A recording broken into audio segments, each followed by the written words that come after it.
गंज विधानसभा के समस्त मतदाता बंधु, हमारे भाई, हमारे बहन, हमारे माता, हमारे पिता, सबको मैं प्रणाम करता हूं और अपने हृदय की कुछ बात आप लोगों से शेयर कर रहा हूं।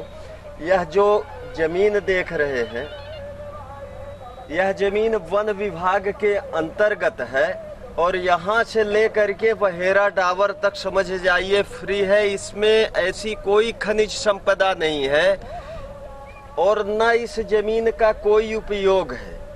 मेरे विचार में एक कल्पना उठी कि इस जमीन पे यदि एक ऐसी यूनिवर्सिटी बन जाए, एक कि जिससे कि समझ जाइए जिसमें चिकित्सा, शिक्षा, टेक्नोलॉजी, अनेक रिसर्च सेंटर, जैसे आप देखते होंगे आज हमारे पास इतनी बड़ी मजबूरी है हमारे विधानसभा में कि यदि छोटी सी भी बीमारी हो तो उसके लिए हमको समझ जाइए बीएचयू जाना पड़ता है।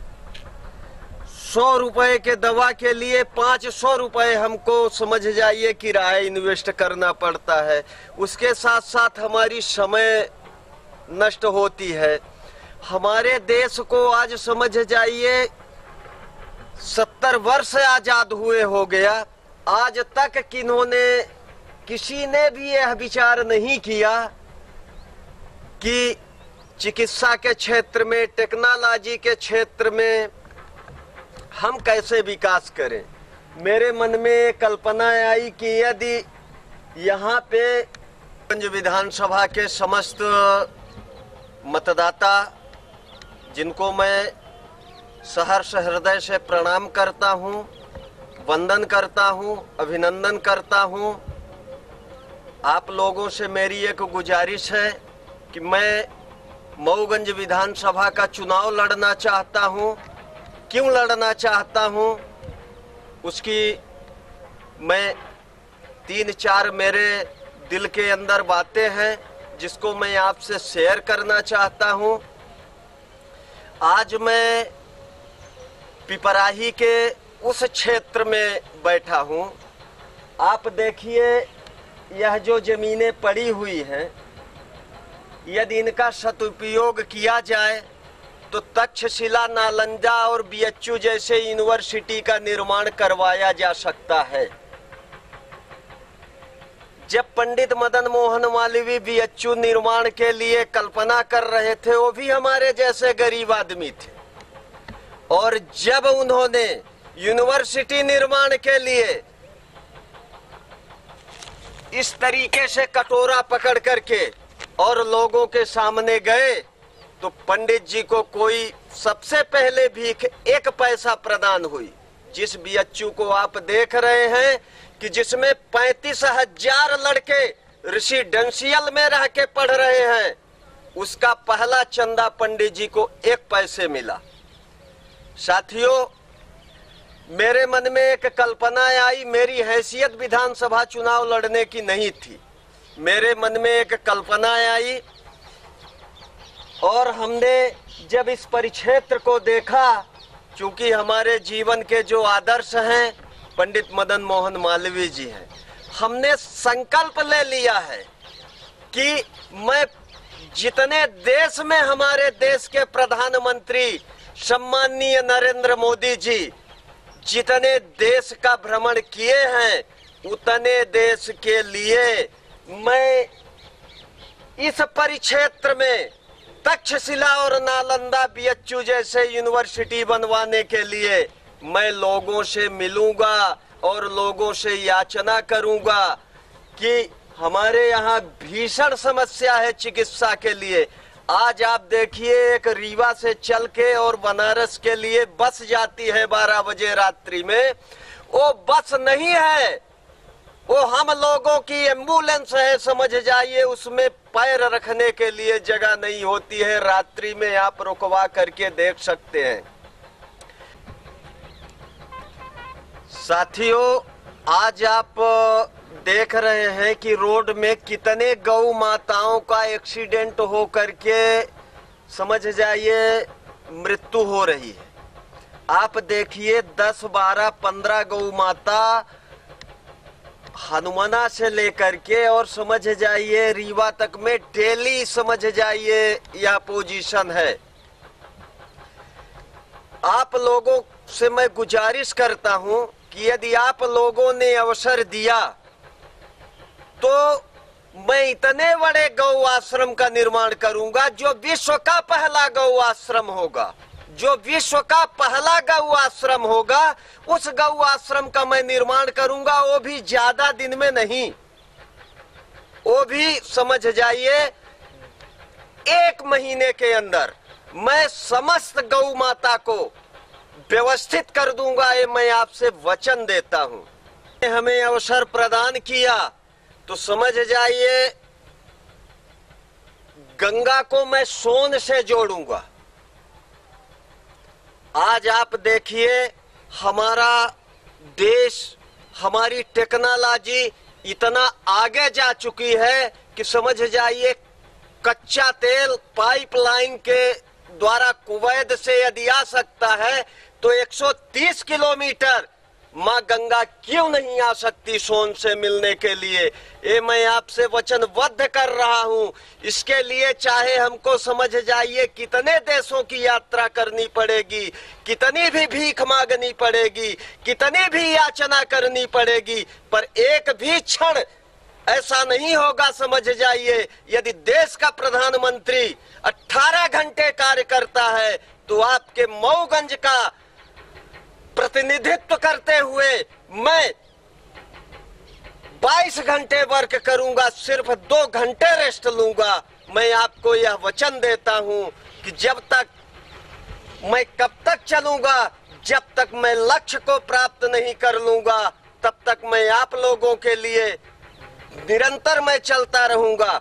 आज आप लोगों को ये जरूर महसूस होता होगा कितनी बड़ी यूनिवर्सिटी कैसे स्थापित होगी। चूंकि क्या है कि एक विधायक को करोड़, 2 करोड़, 5 करोड़ इतना ही बजट मिलता होगा। एक विधायक कैसे इतना पैसा एडजस्टमेंट कर लेगा।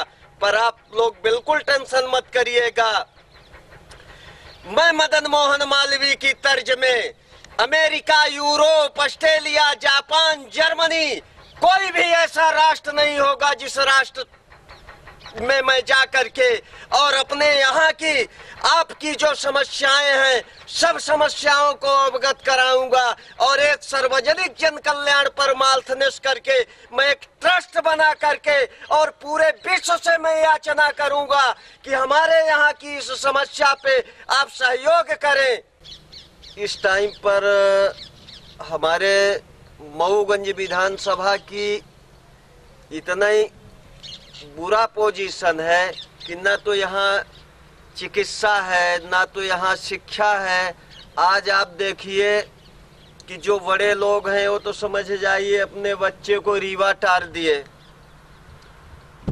किसी किसी घर में तो ये स्थितियां हैं समझ जाइए कि एक छोटा बच्चा है।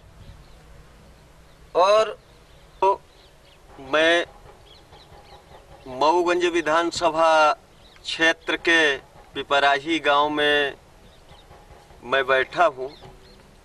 मेरे मन में एक कल्पना है कि यह जो आप बंजर जमीन यहाँ से और बहेरा डावर तक देख रहे हैं, इस जमीन पे मैं एक यूनिवर्सिटी की स्थापना करना चाहता हूँ।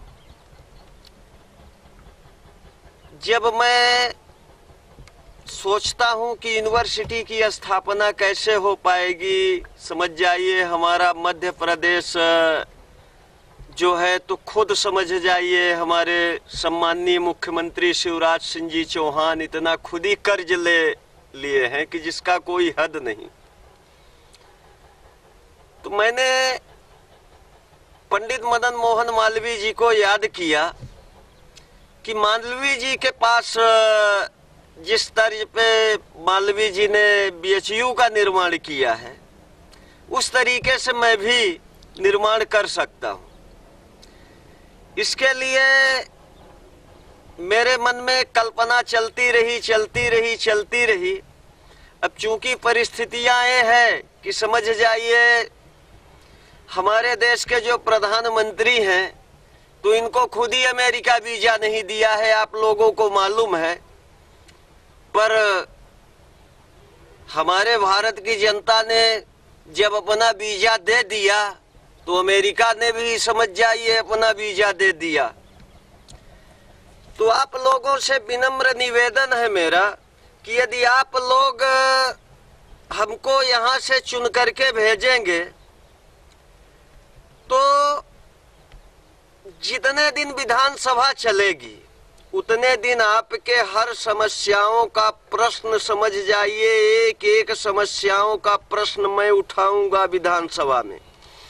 और इसके बाद जो मेरे पास कटोरा है तो इस कटोरे को लेकर के समझ जाइए मैं पहले तो मैं भारत में भ्रमण करूंगा।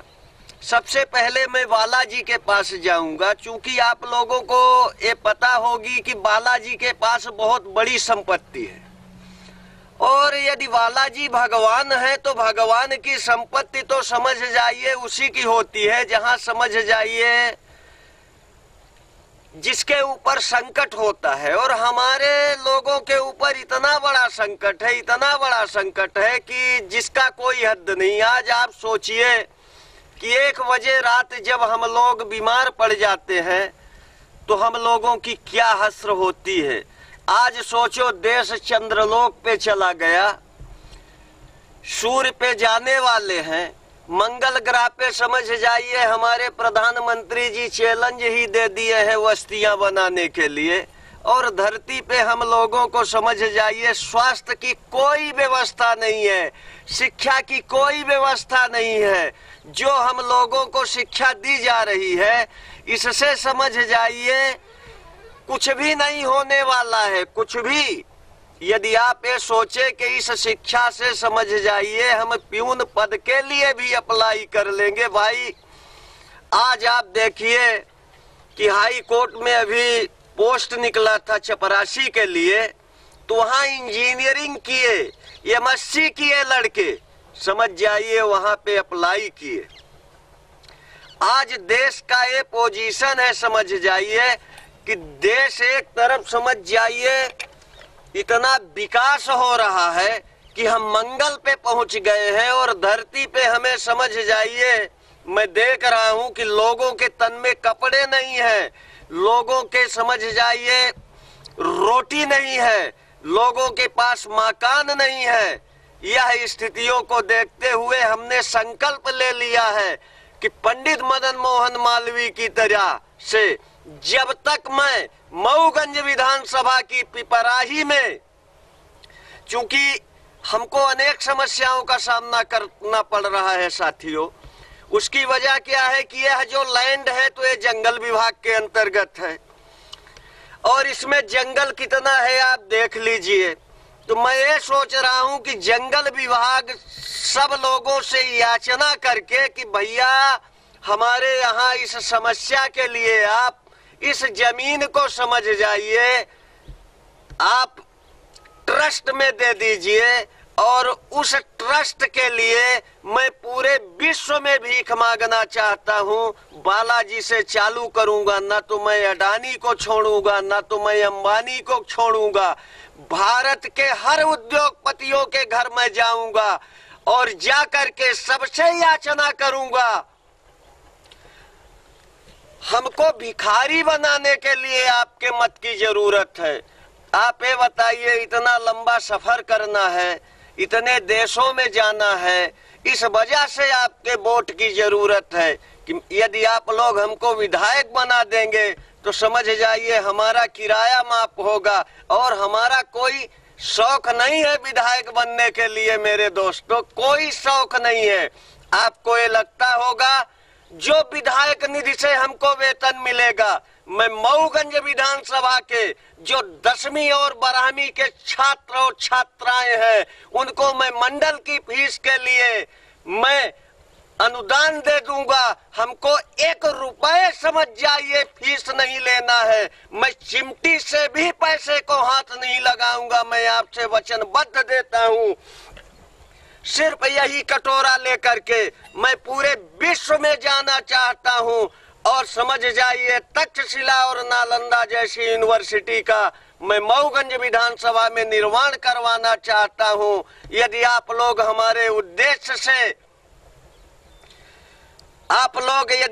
उद्देश्य से संतुष्ट हैं तो कृपा करके हमारा हर तरीके का सहयोग करें, जिससे कि मैं अपने लक्ष्य को प्राप्त हो जाऊं। और मैं आप लोगों से वचनबद्ध देता हूं कि इस यूनिवर्सिटी के जो मेडिकल साइंस की यूनिवर्सिटी बनेगी, इस यूनिवर्सिटी के लिए मैं अपने शरीर को भी दान दे दूंगा बच्चों को पढ़ने के लिए।